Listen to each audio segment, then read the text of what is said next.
ব্রিটিশরা চলে যাওয়ার পর হুসাইন আহমদ বেটালবি নামের এক ব্যক্তি লিফলেট বিতরণ করতে লাগলো। কি ওই লিফলেটের মধ্যে লেখা ছিল যে আমিন জোরে বলতে হবে, আমিন জোরে বলতে হবে। ভারত উপমহাদেশ থেকে যখন ব্রিটিশরা চলে গেল, এ ভারত, বাংলাদেশ, পাকিস্তান থেকে যখন এ ব্রিটিশরা চলে গেল, তাদের ষড়যন্ত্রের মাধ্যমে হানিফি মাযহাবের উপর আঘাত আনলো। কোন মাযহাবের উপর? হানিফি মাযহাবের উপর আঘাত নিয়ে আসলো।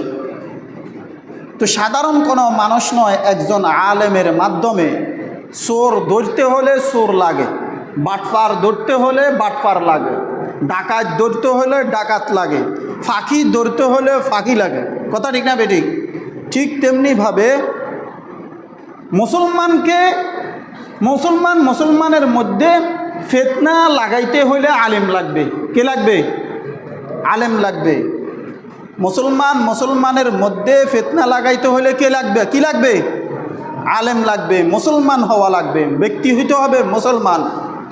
ঠিক তেমনিভাবে ওই ব্যক্তির নাম হলো হুসাইন আহমদ বেটালবির মাধ্যমে এই উপমহাদেশে আমিন জোরে বলা চালু হয়। কথা বুঝতে পারছেন? আমিন জোরে বলা কি চালু হয় আহলে হাদিসদের মাধ্যমে। এই হুসাইন আহমদ বেটালবি ছিলেন লা মাযহাবি গয়রি মুকাল্লিদ আহলে হাদিস, লা মাযহাবি গয়রি মুকাল্লিদ আহলে হাদিস ছিলেন। এই গেল একটা। এই গেল কি? দ্বিতীয়ত, আমিন শব্দের বিশ্লেষণ। আমিন শব্দের বিশ্লেষণ।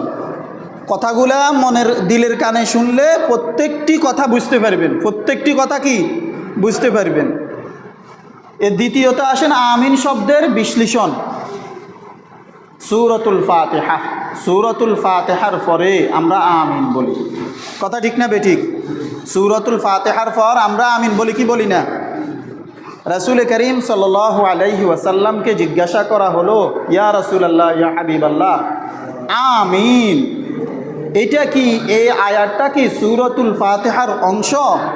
রাসূল করিম সাল্লাল্লাহু আলাইহি ওয়াসাল্লাম বললেন, না, এটা সূরাতুল ফাতিহার অংশ নয়। কারণ সূরাতুল ফাতিহা নামাজের মধ্যে পড়া হয়, আর পুরা সূরা ফাতিহায় দোয়া। সূরা ফাতিহা কি দোয়া। আল্লাহ সুবহানাহু ওয়া তাআলার কাছে আমরা নামাজের মাধ্যমে দোয়া করি। নামাজের মাধ্যমে কি করি? দোয়া করি। আমিন যেটা, এটা হলো জিকির। আমিন যেটা, সেটা কি জিকির এবং দোয়া। জিকির এবং দোয়া। কথা বুঝতে পারছেন? জিকির এবং কি দোয়া। তাহলে সূরাতুল ফাতিহার মধ্যে কয় আয়াত? কথা বলেন। 7 আয়াত। ক আয়াত? এই 7 আয়াত হলো কোরআনের অংশ। এই 7 আয়াত হলো কি কোরআনের অংশ। আর যে আমিন যেটা আমরা বলি, এটা কোরআনের অংশ নয়, দোয়া বা জিকির। দোয়া বা কি জিকির। এতটুকু বুঝতে পারছেন তো? কেমন?